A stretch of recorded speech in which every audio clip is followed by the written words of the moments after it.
এই মুহূর্তে আরও একটি ব্রেকিং নিউজের দিকে নজর রাখবো। কল্যাণী জেএনএম এর থ্রেড কালচারের অভিযোগ, 40 জন পড়ুয়াকে 6 মাস বহিষ্কার। অন্যান্য ছাত্রদের হুমকি দেওয়ার অভিযোগে বহিষ্কার, 6 মাস বহিষ্কার। কল্যাণী জেএনএম হাসপাতালের 40 জন পড়ুয়াকে ছাত্র কল্যাণ কমিটি ভেঙে দেওয়ার সিদ্ধান্ত নেওয়া হয়েছে বৈঠক থেকে।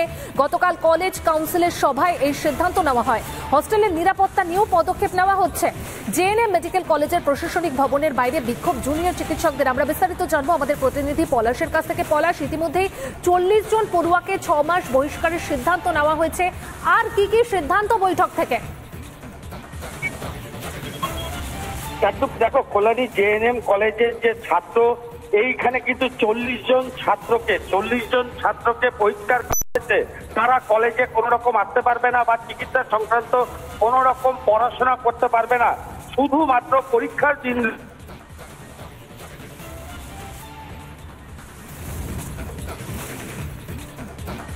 হ্যাঁ পলাশ, শোনা যাচ্ছে। আমরা আপনাদের আরো একবার জানাই, কল্যাণী জেএনএম এর থ্রেড কালচারের অভিযোগ সামনে এসেছে। ইতিমধ্যেই আমরা দেখেছি যে থ্রেড কালচার বন্ধ করতে হবে, সেই দাবিতে সরব হয়েছেন আন্দোলনকারী জুনিয়র চিকিৎসকরা। থ্রেড কালচারের অভিযোগ উঠে এসেছে কল্যাণী জেএনএম হাসপাতালেও, সেখানে 40 জন পড়ুয়াকে 6 মাস বহিষ্কার করা হয়েছে।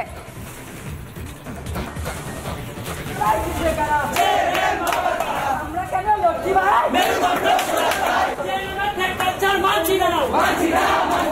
আমরা কেন লড়ছি ভাই?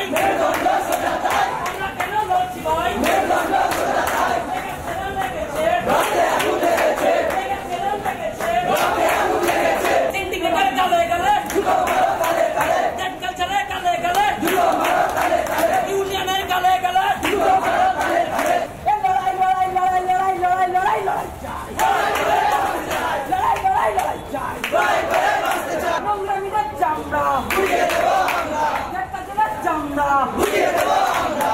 এই লড়াই লড়ছে কারা? এই লড়াই জিতবে কারা? তো আজকে আমাদের স্যার ম্যামদের সাথে মিটিং হয়েছে। আমাদের যে কলেজে অনগোয়িং থ্রেড কালচার, সেটার এগেনস্টে সবাই মুখ খুলেছে। এতদিন সবাই ভয় পেয়েছিল, বাট এখন সবাই ইউনাইটেড হয়ে এটার এগেনস্টে স্ট্যান্ড নিচ্ছে।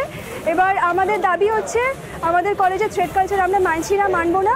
যে আমাদের ওয়েলফেয়ার কমিটি আছে, যেটা ডিসলভ করা হোক, আর যাদের যাদের এগেনস্টে অ্যালিগেশন আছে সবার আমরা পানিশমেন্ট চাই, স্ট্রিক্ট পানিশমেন্ট চাই। শুধু ডিসলিউশন হলে হবে না, আমরা স্ট্রিক্ট পানিশমেন্ট চাই।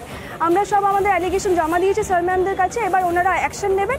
আমাদের দাবি হচ্ছে আমরা ইউনিয়ন ডিসলভ করতে চাই, আর যাদের অ্যালিগেশন তাদের এগেনস্টে স্ট্রিক্ট পানিশমেন্ট নেওয়া হোক, আর নতুন করে ইলেকশন করে নতুন স্টুডেন্ট রিপ্রেজেন্টেটিভ বডি তৈরি করা হোক, আমরা সেটাই চাই।